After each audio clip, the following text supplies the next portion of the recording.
This is a huge, huge game. And I also think the angle of Dan Campbell, the head coach, now calling the plays offensively. Yeah. The fact that Jahmyr Gibbs was so dominant last week, 264 yards from scrimmage, the most in franchise history in a single game. He's shot out of a cannon. You get him past the first level, and he's just gone. He's just gone. He was incredible. I think as they feel the heat and they sense the desperation that we may not end up in the postseason, I have a feeling that Campbell's going to start dialing up Jahmyr Gibbs, and that workload share with David Montgomery, that's going to go out the window. When you're in gotta-have-it games, I have a feeling it's going to be Gibbs. Now, look, the more reps, he's not a big guy. Right. He's not a big guy. Right. Not a thick guy. The more reps, the greater the chance of injury. But you know what?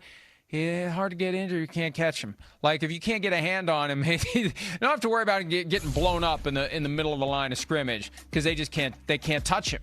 Yeah, he's incredible. He's incredible, and I think, he has another, few good games here. He's going to inject himself into the MVP conversation. You look at him right now, and you certainly go, he maybe took the throne from Jonathan Taylor a few weeks ago to go, wait, this is the most explosive running back in the sport. I don't think there's actually any question about that. I'm not saying he's better than Jonathan Taylor, but nobody's as explosive as Jahmyr Gibbs. I don't think you need to be a scientist with that one. It's just the eye test. And again, not taking anything away from Saquon Barkley, who's still really explosive. But this is a young man in Jahmyr Gibbs who's absolutely in the physical prime of his career, right? He's probably still getting faster at this age. That's what kind of a freak of nature he is. But I agree with you, and times are a little tough there in Detroit right now. And I think, yes, lean on him in the run game, lean on him in the pass game. Hey, you drafted him in the top 15 of the NFL draft. At some point, you just got to go, hey, we got to work them. Look at the 49ers. They're at the point where they went, wait, we don't have a lot of options right now. Let's throw to that damn running back number 23. Let's hand it off to him. Let's just work him to death. We're paying him a ton of money. He wants the ball. So what? Let's do it. And then you have to deal with the risk, like you said, from there. But I would not be shocked if they continue to ride him hard in a big way. Certainly. And I think on top of that, too, right? Let's bring up the other aspect that you worry about with the Lions offense right now. Well, we talked about this on Sunday. Minnesota seemed to start a theme of just pressure the middle of the football field with Jared Goff and just make him move a little, and they're not the same offense. And that kind of happened last week, and it happened in the Eagles game. And, of course, we saw the Vikings do it. Washington tried to do it to a degree, but they're not very good. This Green Bay team, Mike, is a team that can do that. They're a team that puts Michael Parsons standing up at linebacker, and he rushes over the guard to the center. So that's another big aspect of this football game, too.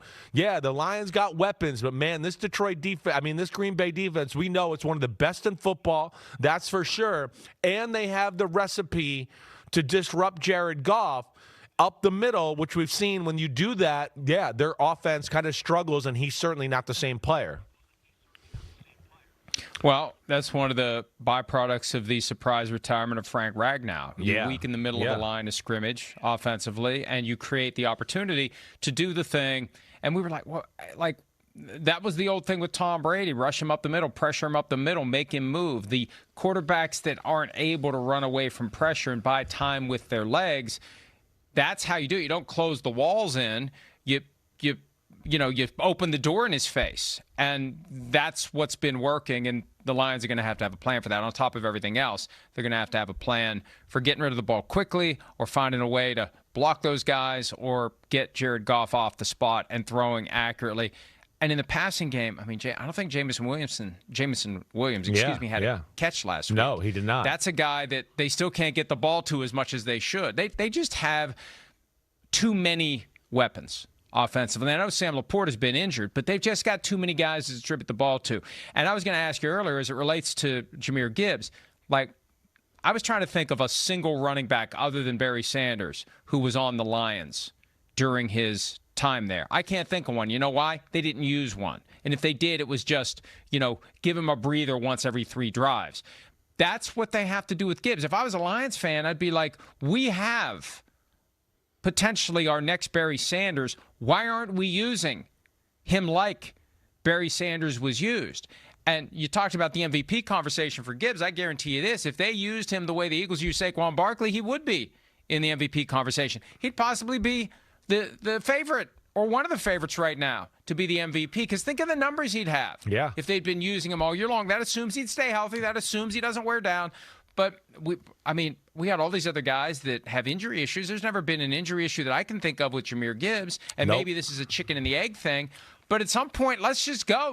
Let's go. This is about putting the best players on the field and putting the football in their hands. Let's go. This isn't complicated. And I'm surprised that the Lions continue to be wedded to this Sonic and Knuckles thing. No. Sonic. Forget about Knuckles. Sonic. It's one. Just let him go. I think they're getting there. I think that, right. Again, they have no choice. Yeah. If they want to get to the playoffs, they got to ride Jahmyr Gibbs. Yeah, I would agree with that. And especially I think with no Sam Laporta anymore. And that's one other weapon that, just takes a little advantage away from the Lions and their offensive side of the ball. Because that was the pain in the butt with them. It was like, oh, wait, Amon-Ra St. Brown. And, oh, man, don't let Jamison Williams beat us deep. And then it's like, oh, gosh. How do we cover Laporta over the middle after we try to stop those two things? Or we worry about Jahmyr Gibbs in the run game and all that.